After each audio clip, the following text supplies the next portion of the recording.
Die Bedeutung von Verfassungsfeiern in der Zwischenkriegszeit war sehr groß. Mit ihnen sollte die junge Deutsche Republik gefeiert und für die Demokratie sensibilisiert werden. Sie fanden überall in der Weimarer Republik statt und wurden lokal organisiert.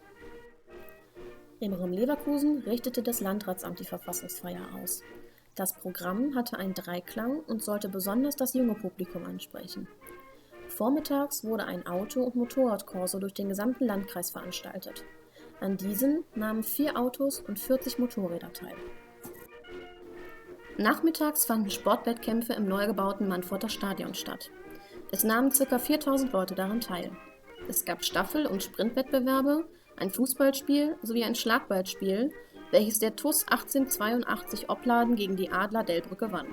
Landrat Leo Peter Konrad Trimborn hielt zudem eine Rede auf die Weimarer Republik. Den Ausklang fand die Verfassungsfeier am Abend im Hotel Moritz in Opladen. Hier referierte Dr. Ehlermann über das Zustandekommen des Verfassungsvertrages und einige Kernpunkte der Verfassung. Er warnte vor engstirnigem nationalen Denken. Landrat Trimborn unterstrich die Bedeutung des Verfassungstags als wirkliche Volksfeier. Für die Feierlichkeit sorgten lokale Gesangsvereine.